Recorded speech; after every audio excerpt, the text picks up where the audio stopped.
दोस्तों नमस्कार। चुनाव का मौसम है, होली का समय है। एक होली गीत आपकी सेवा में पेश है। उम्मीद करते हैं आपको पसंद आएगा। अरे आयल चुनावी मेला सजन जी, आयल चुनावी मेला। अरे आयल चुनावी मेला सजन जी, आयल चुनावी मेला। केहू कहई भैया हमका जीतई है, केहू कहई भैया हमका जीतई है, केहू कहई जिन हमका भूलई है, केहू कहई जिन हमका भूलई है। अरे सब ही गुरु सब चेला सजन जी, आई चुनावी बेला। सब ही गुरु सब चेला सजन जी, आयल चुनावी मेला। अरे आयल चुनावी मेला सजन जी, आयल चुनावी मेला।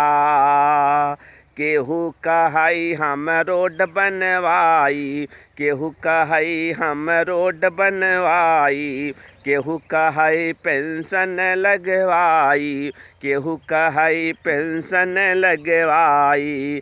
ई हऊ नेतन के खेला सजन जी, ई हऊ नेतन के खेला सजन जी, आइल चुनावी बेला। अरे आयल चुनावी मेला सजन जी, आयल चुनावी मेला। केहू कहई की केहू कहई की कॉलोनी बनवाई, केहू कहई की कॉलोनी बनवाई, केहू कहई फ्री बिजली देवाई, केहू कहई फ्री बिजली देवाई। जीते पे मिले न ढेला सजन जी, आइल चुनावी मेला। अरे जीते पे मिलन एक ढेला सजन जी, आइल चुनावी मेला। अरे आइल चुनावी मेला सजन जी, आइल चुनावी मेला।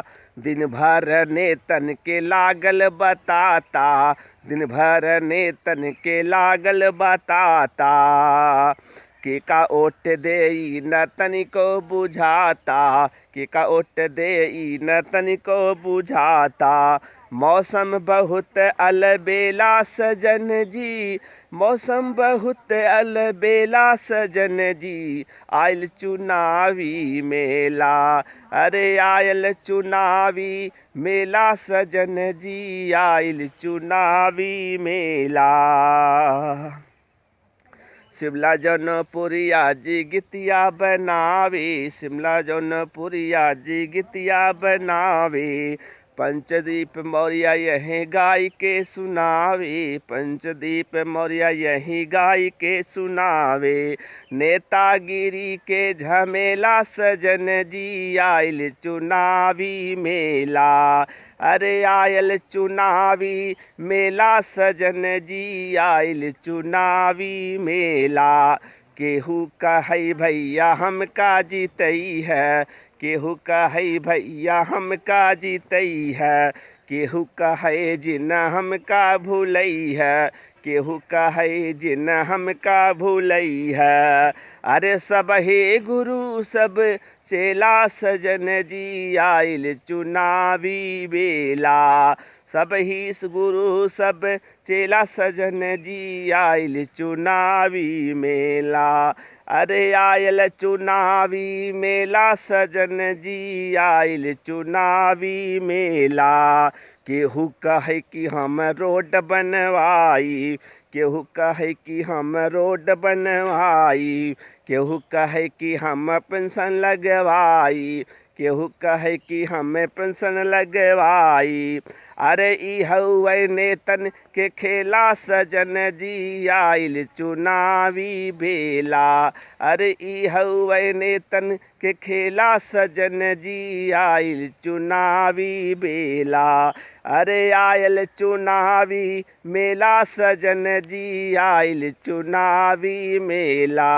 अरे आयल चुनावी बेला सजन जी, आयल चुनावी बेला। अरे आयल चुनावी बेला सजन जी आइल चुनावी मेला। दोस्तों गीत कैसा लगा? लाइक शेयर कमेंट अवश्य करिएगा और हमारे चैनल पंचदीप मौर्य पे अवश्य बने रहिए। सभी को बारंबार प्रणाम, बधाई और होली की बहुत बहुत अग्रिम शुभकामनाएं।